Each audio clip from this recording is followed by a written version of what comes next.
Hello, welcome to Recapping with Delora and Ashley. Please follow us on Instagram, Facebook, and Twitter at Recapping Podcast. Also, comment, rate, and subscribe on your favorite podcast platform. We're on all the things. We would love to hear your ratings of the movies and shows we review. Email us your audio file to recappingpodcast@gmail.com and we will play it during the show. Or DM us on Instagram and we will post and read it on air. Thank you guys so much for listening. Thank you. And we're back, Delora. So it is time to recap for a new week, Resort to Love on Netflix. Yes. Dropped on July 29th, currently number 9 in Netflix's top 10 in the US at the date that we're recording, guys. Don't hold me to that if it is no longer there. Quick summary. Reeling from a broken heart and career meltdown, a singer takes a gig at a swanky island resort where her ex-fiance happens to be getting married. Director of this, Delora, is Steven Shushida. And I had to Google him. He has directed on some well-known titles, such as a lot of shows we like to watch. Yes, one of our recaps, Cobra Kai. Check that out. Yes. Younger, which we microdosed. Yes. Dear White People, and Grownish, just to name a few. Miss Alicia Keys serves as a producer on this with her company, AK Worldwide. And this beautiful scenery was filmed on location on the East African island of Mauritius, which I read in an article. I read an article, or was it in the movie, that Mauritius rhymes with delicious? And I was like, that makes sense because everything about this movie was delicious for me. Amazing. From Caleb's abs to some of the water to dude. I mean, was coming correct. Caleb's abs is the top 3 reasons why I wanted to recap this film.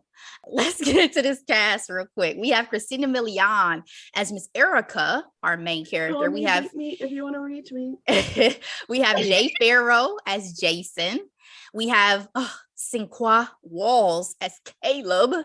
We have Timberly Hill as Amber. He's a star. He's gorgeous. We have Christiane Pitts as Beverly. We have Karen Obilom as Janelle. We have Alexander Hodge, aka Asian Bay Andrew, for Insecure fans out there. He plays Christian. We have TJ Power as Barrington. We have Gerald Prescott as Naomi. And we have Sylvain Strike as Claire. Reviews, Delora. Rotten Tomatoes, 50% critic score, 32% audience score. I could not find Google user score for this one, but now that we've watched Resort to Love, darling, give me your grade. All right, Ashley. I'm going to say a lot of what I have to say after the spoiler alert, but what I'm going to give this movie is a C-. Okay. This is just a glorified Hallmark movie, and it's just a little bit better in terms of like the actors and even the location. The fact that they were able to shoot there and not do a bunch of green screen was pretty wonderful. During COVID. But this movie gets a C-. How about you? It gets a C, so we're in the same ballpark. I came for the ease of a light summer rom-com and stayed for those views, like I said, of both the island and Caleb's abs. I will say I struggled throughout the film to take Jay Farrow seriously as a love interest. Good for you. Say spoiler alert, because I have a lot of things to say. That's not really a spoiler alert, because he's seen in the clip. If you even just hit it on Netflix, you know Jay Farrow's in this film, and it's just a little tough. No. It was a little tough. No. I agree. But I'm glad that he's trying to expand his horizons, right? But I really enjoyed Christina Milian in this. Like, she had me laughing out loud at certain scenes in the movie. So, overall, light, airy, nice little summertime Black love rom-com vibes out here on an island. It gets a C for enjoyability for me. All right. Spoiler alert, officially. Let's get into the recap. So to start the Mhm. film, Delora, we meet our main character, Erica, on the brink of her big break as a singer with a cameo on a major artist record, Cree. But unfortunately, he destroys it at his album release due to a leak online of one of his tracks. I had 3 thoughts to start this film, Delora. First of all, I need an Amber in my life that can whip me up a top real quick from a dress. Exactly. I can't remember the last time I had heard Christina Milian sing. Oh, this whole show was like a passion project for her to be like, hey, I'm still a singer. Seriously, because I was like, hold on, when the last time she dropped something? And then my third thought was yet again someone reminding me of Kanye with Cree's Girl. behavior. You know, he gave me a mixture of Kanye and Drake vibes for sure. The light-skinnedness, I could definitely Of see course. that. Of course. What were your thoughts to start, Delora? All right, my initial thoughts. I love Christina Milian in rom-coms. Like, I love that she's the Afro-Latina equivalent of Candace Cameron Bure. You know what I mean? Like, I'm here for it. I loved her in Falling In, where the sexy guy from Sex Life, check out that recap, stars in with her. As I mentioned, I had to say the spoiler alert because I loved her in Falling In because she had a great looking co-star, because that's what makes rom-coms fun. But with her being with Jay was so bad, Ashley. I told Dave, I was like, I would rather sit back and have somebody pull on my eyelashes than watch him be somebody's love interest. Because it's the overacting for me. Like, he has such an animated face. Yes. That it's like it goes into camp. I can't take it seriously. You know what I mean? Yes. I was just waiting for him to bust out into an impression at every or turn. Laugh. Turn. Yeah. It looked like he was going to laugh at every turn or something, And maybe that's because I watched him on SNL. I don't know. No, for sure. Again, I think this is his attempt to kind of break out of that mold. We have a lot of comedic actors who go this route and try some different things. I'm not sure romantic lead. Maybe he should try the drama first. Because romantic lead, even though it seems simple, it's not. Because we're looking for love, we're looking for vibes. Well, you know who knew the assignment? Caleb. Absolutely. Caleb knew the assignment. Absolutely. But the story, and we'll go further into it. The story didn't serve him as well as I hoped. Okay. Well, thank you for your initial thoughts. And I will say, to move forward, it was not Erica's night, because even after this whole unfortunate thing of her not getting her big break, girl, she's also reminded of a broken engagement we find out about to start the film, because there was a street performer singing a rendition of Alicia Keys' No One. That was going to be her wedding song to her fiance, who basically left and moved to Charleston for another job. Delora, this is a question I don't even know the answer to. What was your wedding song? Oh, thank you so much for asking me. This is making me smile. Our wedding song was Come Away With Me by Norah Jones. Oh, that's a nice mood and vibe. Oh, that's beautiful. Mm-hmm. No One Didn't Touch Me as a wedding song. Not at all. Not at all. Because the way Alicia screams in that song just takes me out of what she's actually saying. Yeah. Granted, later they talk about using Diamonds by Rihanna, and I was like, that's not a wedding song either. It is not. What You'd be better off about? Singing the Beyonce 1+1. You know what I mean? Exactly. A Beyonce song is on my list if I ever walk down the aisle. Ave Maria is one that I think I would absolutely walk down the aisle to. I think that's beautiful. Amber once again proved film sidekicks are unspoken MVPs, because she scored Erica a gig as a singer at a beautiful resort, Mauritius, as we've already mentioned. But you know what killed me when she first arrived, Laura? This chick was wearing Timbs. Who wears Timbs? Very New York. An exotic island resort. That is so New York. It is. I follow a lot of New Yorkers, and they take, especially, Black or Afro-Latinas, they take pride in like, yo, I'm from the Bronx, and let me get my NYC cap and my Timbs, And I totally get it, but wheat Timbs have their place. And I have about 5 pair of Timbs. In the sand. Yes, I have about 5 pair of Timbs in my closet that have not been broken out. Why? Because I live in Florida, and I refuse to be walking around wearing some Timbs in Florida. But do you, Erica, just my little thing anyway, a little snag in this gig, Delora? Erica was not aware that she was going to have to sing at weddings. Dum, dum, dum. Mm-hmm. That first wedding that she had just a full meltdown as she was singing absolutely reminded me of Adam Sandler on The Wedding Singer. It cracked me up. Delora, would you have fired her after this?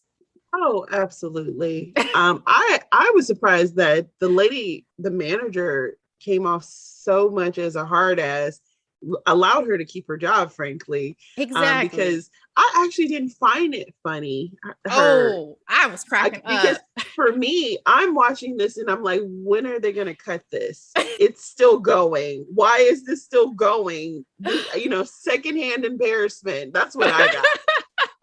I cracked up both times I watched it. I think it was the physicality, the way that she was doing everything, dropping to the floor, and then you just see everybody. You see the one chick in the audience, is she for real? You see the bride looking around like this has to be a joke. Like y'all cannot really have this chick up here singing like this. So I would have fired her too, though, because ain't no way. I cannot imagine that couple would not have written a horrible review, that they would not have asked for a full refund. You're messing with our money. Should have been like Simone Biles and be like, you know what? I cannot complete the way I need to. Yes. And therefore I'm going to drop out and tag in my team because she did not deliver at all. It was bad. It was horrible. Just as Erica ends up finding her stride, though, and enjoying island life, she nearly drowns trying to save a stranger. And this is when she is rescued, and we first catch our glimpse of the beautiful Caleb. He is ex-military special forces, and he is at the resort for his brother's wedding. Can you believe the man drowning was most concerned about his camera and started filming for IG, basically?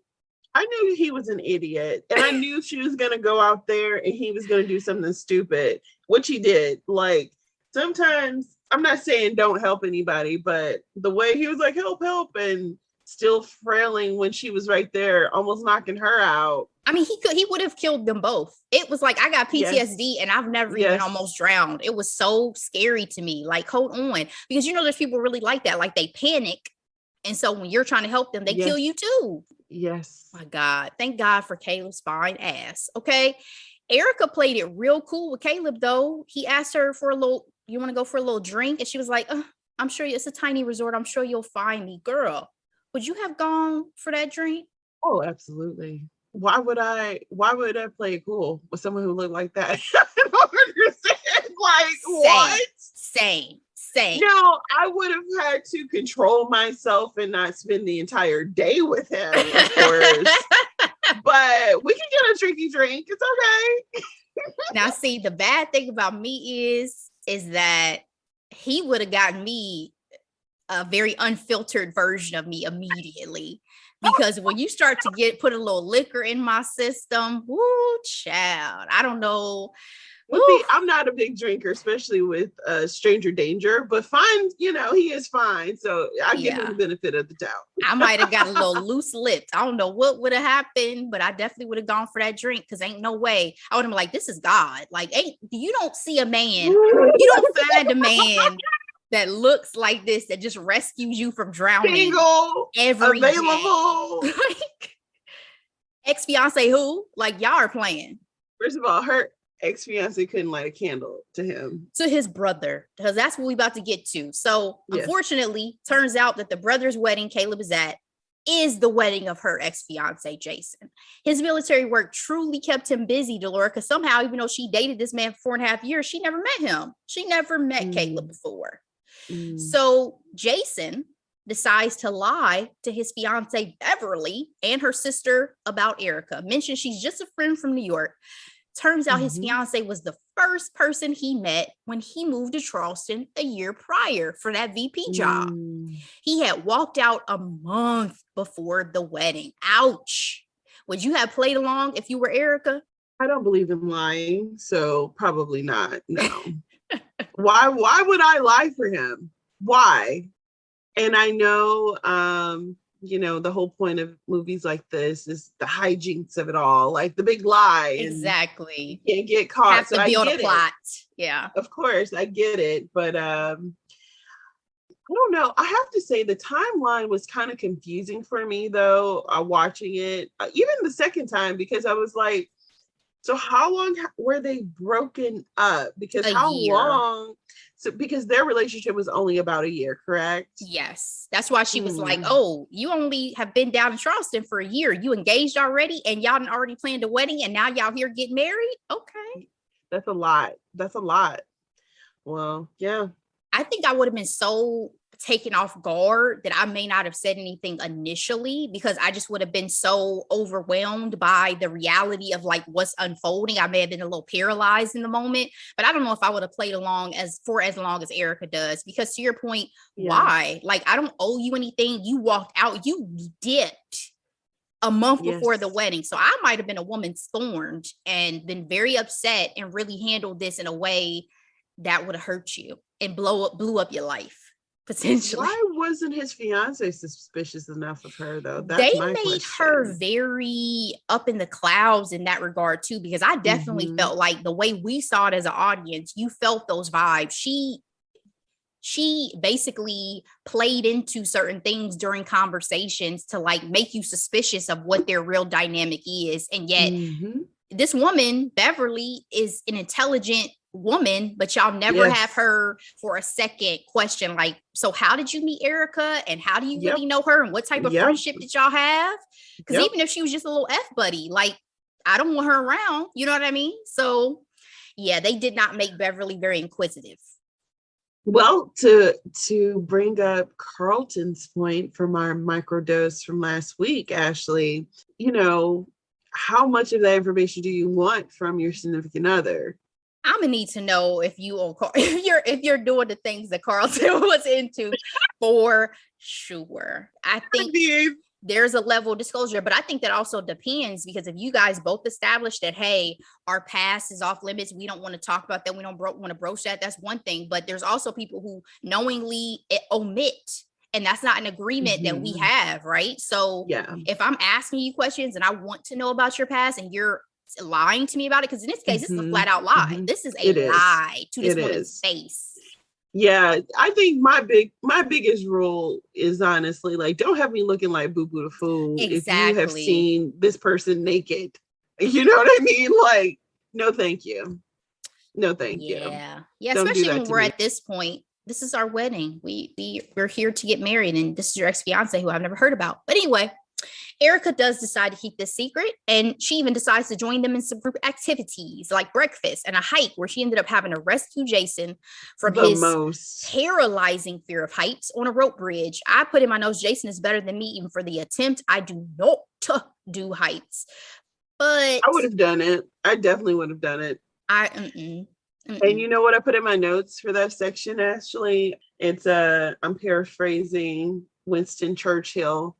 When you are going through hell, keep going. Essentially, don't stop. Like, if you're in hell, don't. Oh yeah, I mean, I definitely wouldn't have stopped on the bridge. Like, that's not, if I'm crossing, I'm gonna get across this. It's funny because both Caleb's character, the actor who plays Caleb, said he sprinted across it because he was afraid, and then Christina Milian said, I only went about 30% out, and then I came back because I don't do heights. I would have been Christina. I would have been like, okay, I'm gonna give y'all shots so y'all can CGI my face. And gorgeous then, though. And then I had to feel really safe, but I would do it. I think I would absolutely be scared though, but I would take in these sights for sure. I think the worst spot of that bridge, honestly, would be the middle. Absolutely. I'm happy to hear that for you. You lived that dream for both of us. I'm gonna stay right on this side. You know, I want to jump out of a plane, right? Nope.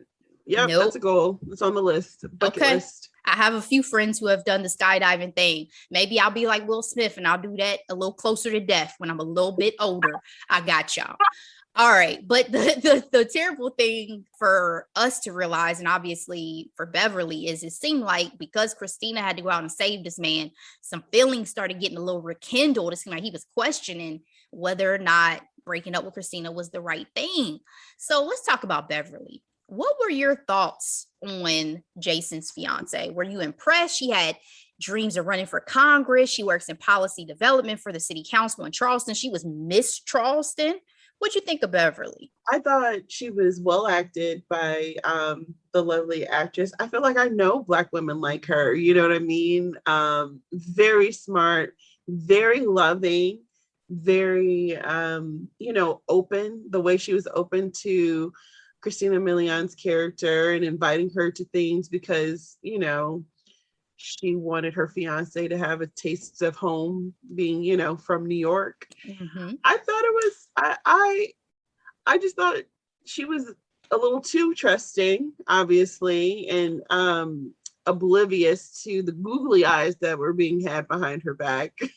In some cases, it wasn't behind her back, but overall, I just feel like, honestly, she felt a little bit like a prop in some ways to me, if I'm being 100% honest. I think they made her a little bit more textured than I initially thought. Because like when they first had her come out in her first scene, I was like, so she's about to just be like a Black Southern Belle debutante type of chick. Yes. Like she's not going to have much substance. Just had an epiphany. I think they were trying to make her like Cameron Diaz from My Best Friend's Wedding. So there is an ode to My Best Friend's Wedding to end this movie that I'm absolutely going to get to. And I agree. I think she's very much that sweet, trusting. Why wouldn't I trust the man who I'm about to marry if he says this is just a friend type of woman? And I know those women as well. And I love those women. I think you should hold that golden, pure heart inside because we need you guys in this world. It's a dark place sometimes. But it is a cruel world. I think because of the way that they position Beverly and because of like the conversation she has with Erica and the way she comes across, I rooted for her more than I rooted for anybody else in the cast. Like I wanted Beverly to win. I was like, if y'all fuck around on Beverly, I'm turning this movie off. Like, because I started to feel some type of way because she just was such a wonderful, sweet person. That's the way she came across. So Caleb was still digging Erica, even though she was with Jason for 4.5 years. We see him throughout the film popping up on her every chance this man had. Should Caleb have backed off once he realized Erica was that Erica? That's his brother. That's his brother's girl. Yeah, that's true. I don't know, because this is where this is why it also got a C-. I felt like I wasn't that invested in the story because I didn't like how the story went, if that makes any sense. It's like, it would have been different if the story was, oh my goodness, I'm falling in love with this girl and this is my brother's ex, but my brother's not concerned with his ex. Like the brother was very much still a player in this in this love story. So that's where I became uncomfortable. And in some ways, I kind of wanted him to still like her just because he's available. Jay Farrell's character is not available, so he shouldn't feel guilty for, digging this chick. Absolutely, he's available. But at the same time, it bothered me that they did make it his brother because that dynamic was fuzzy. Like I'm not usually a fan of even we talked about this with Sex Life with the dynamic between code. The friends. Like I don't think you should pursue someone that you're close to had a significant relationship with, loved. And then we also have the sibling rivalry dynamic between Jason and Caleb, so that makes it even more like Jason feels like he's lived in his brother's shadow. And now you're going to come after my ex? Yeah, that's a major pain point for sure. Yes. So, but for the sake of the story, I fell into, okay, this fine man likes this beautiful woman. So let's hope that they can make it or something like that. I was going to say, did it make me not want them to get together? It did not. Like, again, I say it was fuzzy. And I know that in real life, it would probably bother me. But for the sake of this movie, Caleb is fine. So girl, you better. She was so blinded by her feelings for I keep calling him Jay. His Well, I also think was, it's respect. I also think it's a matter of respect, because think about how many movies we watch where people don't care, right? They don't care that this is that somebody I was with's brother. I'm gonna hop into bed with them and we're gonna do what we're gonna do. In this movie, I felt like at least they waited until there was a resolution before they let those characters move forward. And I appreciated that level of respect, Yeah. Ooh, this interesting love triangle kind of cracks me up, considering their producer is Alicia Keys. And I still feel so. Alicia Keys shocked me with the way that her love life unfolded with Swiss Beats. They just celebrated their 11th wedding anniversary. They're in the teens and now. The way the Shade Room comments are undefeated. The comments were, sometimes your soulmate is another woman's man. Yeah, stop it. Y'all trifling. Y'all are so trifling. Go get him, sis. Get him. This goes back to Portia on Real Housewives. I don't want somebody's husband. I want your husband. I want your husband, sis. So, y'all trifling. Anyway. I could not. Jason's second thoughts about leaving Erica led to multiple attempted meetups and an almost kiss at Beverly's bachelorette, which of course Erica attended. Beverly had some pipes though. I wasn't ready. I hate that song. The girl can sing. That's what shocked me. Yeah. Most people like her can. They're like, not most people like her. No. But the Southern Belle, right? She's beautiful, she's stylish, she's educated, she can cook, she wants clean, to be your wife, she's traditional, and she don't get that ring. Yeah, you know what I mean? Yeah, very like Reese Witherspoon.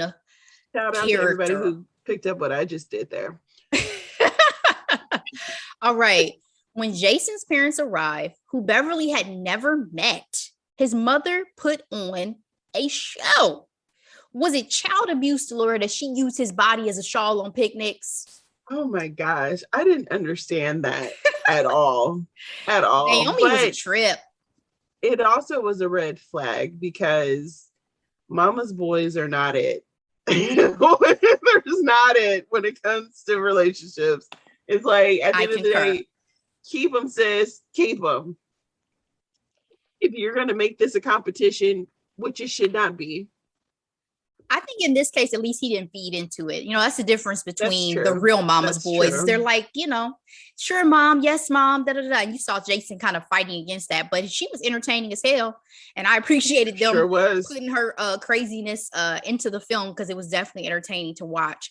Sensing the second thoughts and his own feelings, Caleb popped up at Erica's the night before the wedding. Do you think ultimately that Caleb's interference and presence throughout the film saved Jason and Erica from making a mistake? Absolutely. I was really grossed out over them trying to meet up every few minutes because, again, it's me. I never was rooting for them, to rekindle their relationship. I was always rooting for him to marry Beverly, the girl he said he was going to marry. I never really, I can't say I didn't understand Christina Milian's character's intentions necessarily, because obviously I think she's just playing into what she knew. But I'm like, she really was sitting up meeting up with this guy that left her when his finance brother is literally right there. I'm like, love does not always make sense from this coma. Wake up. Love clearly does not always make sense. And again, I'll say this too, and I didn't say this clearly the first time, but I don't like it when people go from one brother to another. I don't think that's a good look either. You know what I mean? I love Vampire Diaries. But again, for the sake of this particular story, and as you mentioned, the abs, Caleb, I'm willing for sis to do whatever she needs to do, to have a happy ending. Delora, we are so superficial that we're letting the beauty of this man block all of our good sense, but it's okay because he is fine. I signed up, like every avid, we're pop culture commentators, right? We know what it's like to be immersed into the experience that this, the worlds we go into through our shows and our freaking movies, i.e. Game of Thrones, rooting for Khaleesi and Jon Snow to be together. Even though that's his auntie. Even though that was his fucking auntie. Okay. Like, they did not have to say that during the scene they were actually finally getting together either. That was so upsetting. That was so upsetting. GOT fans, where y'all at? Let us just have that romance before it's completely, blown up in our face. That would have been more impactful, actually, because granted, they didn't have really great chemistry. Let's keep it one. I always wanted them to be together, but when they finally got together, no chemistry. But I digress. What I'm trying to say is, for the sake of this particular world we went into, yes. I don't agree with, because I think it looks bad on the girl when she goes from one brother to another. You know what I mean? It's not a good look, and it's also it's not healthy necessarily unless there's extenuating circumstances and somehow everybody resolves that this is okay and it's in the best interest, because then it's messy. Of the fall. You got his mama looking at you sideways like, oh, you mess with both my sons. Okay, like, can you imagine Naomi is gonna be talking shit about you for the rest of your life? It's a lot. Yeah. But again, I'm with you. This is great for me because, it's not as black and white as some of my previous comments about love or relationships, because he's just so fun. All right. Unfortunately, on the day of the wedding, Jason's mom sees Erica and spills the beans on who Erica really is. Beverly bolts with Laura. Dropped the ball with that. Her sister did what I've always waited for. She chased after Erica's ass to beat her down. Period. The realest sister out on the block. Like any good rom-com, though, this is all resolved with a nice little chat between Erica and Beverly in the resort van and a beachside wedding. Hands. No hands were felt, maybe a tackle, but she survived. And a beachside wedding between Beverly and Jason. So here's my best friend's wedding reference. Yet another rom-com reference when Erica gifted the couple the wedding song she'd wanted, No One by Alicia Keys. If y'all remember, Julia Roberts did that same ish at the end of my best friend's wedding. Caleb and Erica finally get together as well in the end. But Laura, will they last? Because is he gonna move to New York? We saw that, Erica was so gung-ho while staying in New York about her career, she wasn't moving to Charleston. So is this gonna work out, or we just gonna let that be a cute little memory in Mauritius? Ashley, I honestly don't want to think that hard about this movie. Girl, I don't know. Because, okay, so now that you reached the end, here are my thoughts. Caleb was too fine not to have enough to do in this particular movie.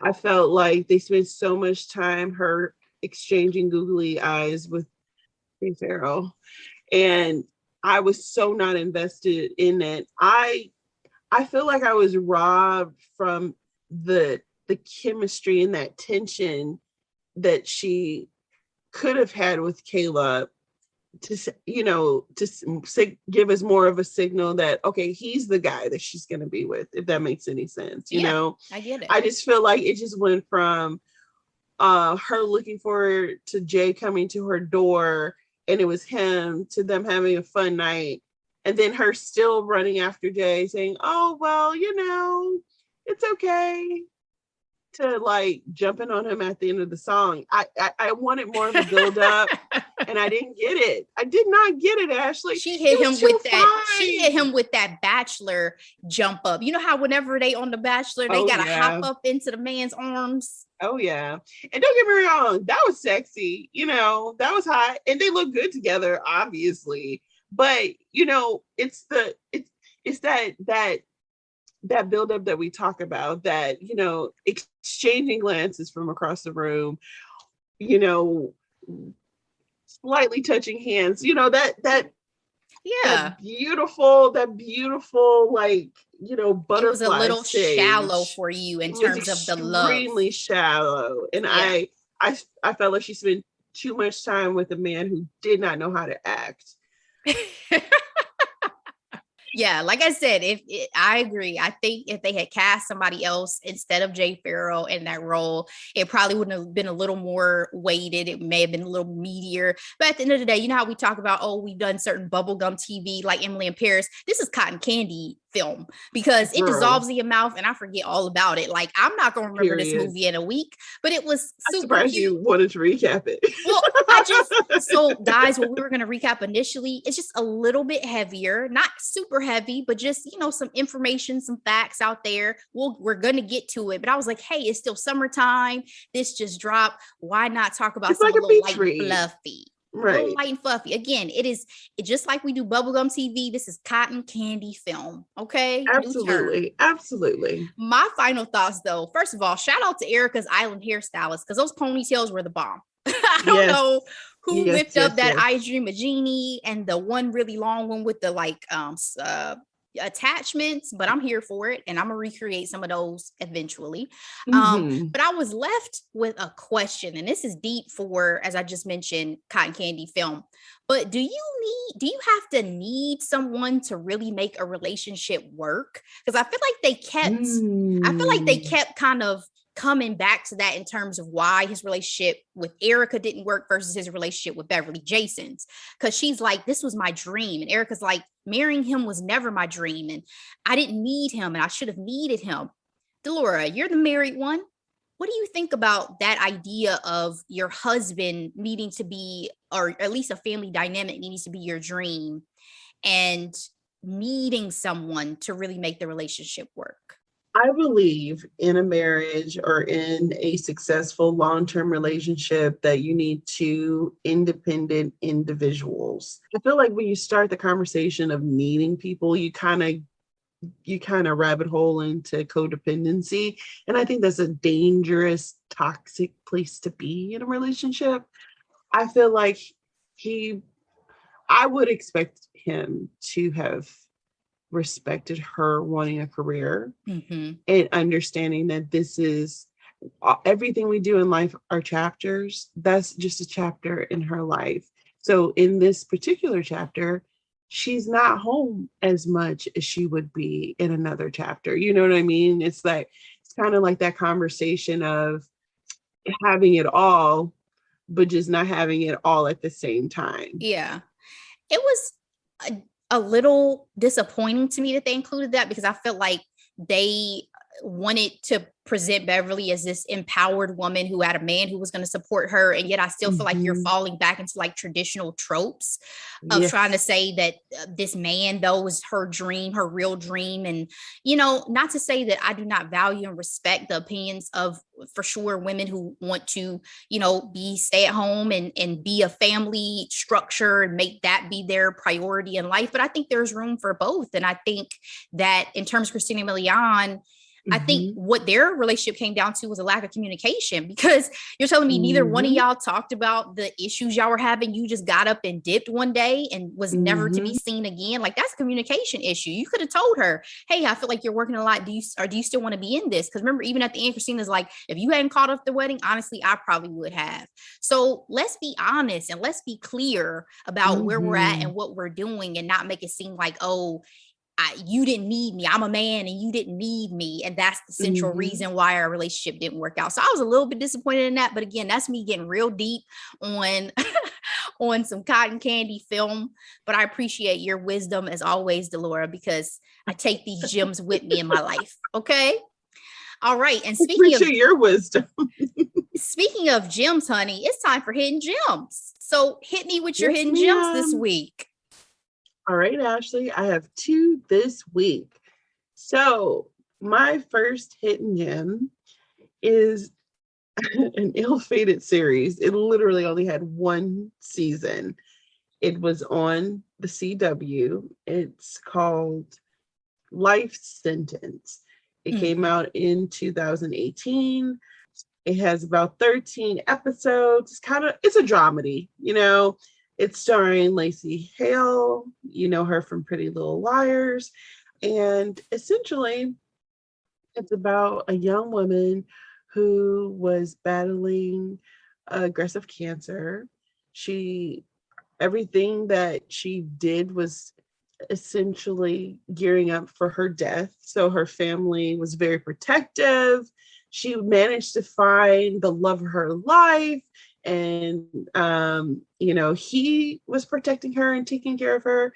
And she finds out that she's miraculously been cured. And so she essentially finds out that her entire family has been lying to her about so many things. And the show, so much so that the parents are actually split up. The mom is now bisexual and is in love with her best friend, even though her parents were posing to be married. This is first episode, okay? And, essentially, her whole family was there for her all those years fighting cancer. And now it's like, what do you do when you actually can live life, right? And again, uncovering all the lies. And some of the lies are very hilarious.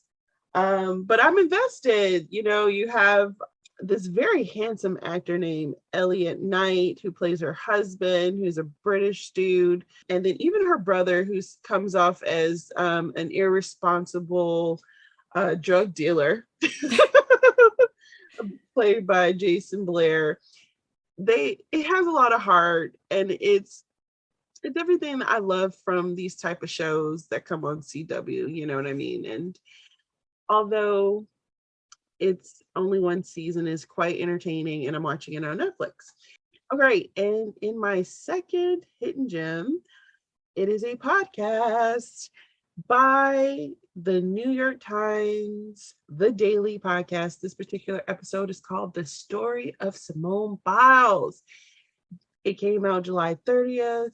It's 27 minutes. It is so good.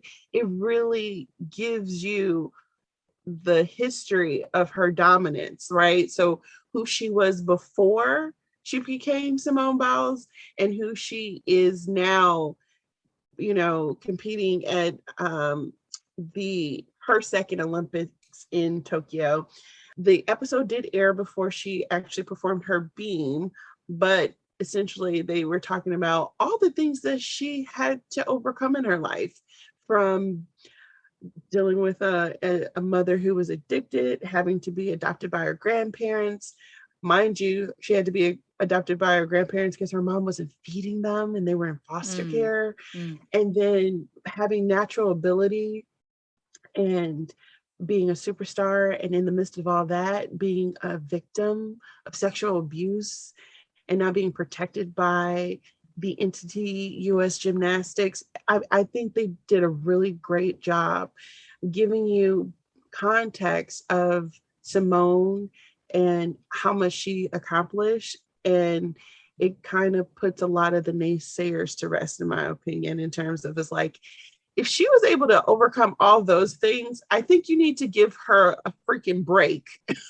When still she have such a beautiful smile all the time. Exactly. And so much grace. Yeah. So much grace.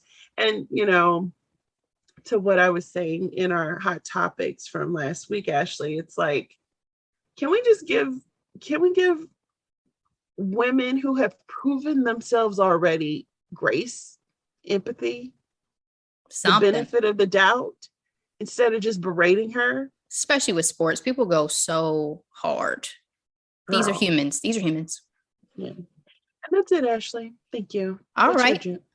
I have two as well this week, Delora. My first one, you can tell I was definitely in a very silly film mood because my first one is Barb and Star Go to Vista Del Mar. This is on. Girl, you watched that, man? Girl, it is ridiculous, but I so enjoyed it because it was just a mood I was in one afternoon. It's on Hulu.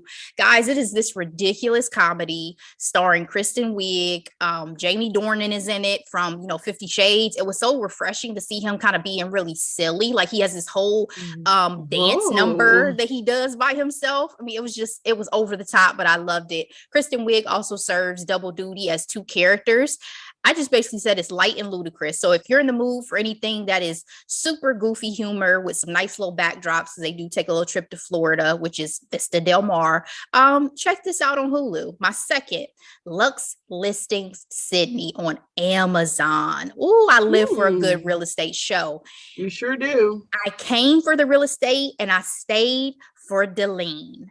Two agents star. It's Deline and Gavin, and one buyer. His name is Simon. Of all the real estate shows I've watched, this is the first time that I got to see real estate auctions, which was fascinating. They still have a lot of over the top extravagance of like selling Sunset because, you know, there's millionaires, billionaires, all of that are purchasing these homes. But it was just a bit more competitive because you had like Gavin throwing shots at Deline the whole show. You had Simon. He tries to lowball everybody, even though he's friends with everybody. He comes in very competitively as a buyer for his clients. It was just like a different energy of the cast, I guess I should say. But I really enjoyed it. And I love seeing the real estate in Sydney, Australia. Like, it was dope. Very much like one of the clients referred to it as like birdhouse living because it's very stacked. Like it's interesting on like the coast how their designs are, but I'm here for it because again, I love real estate. I love architecture. Just watching it was luxe and beautiful. So Lux Listing Sydney, I cannot wait for season 2. That was only season 1.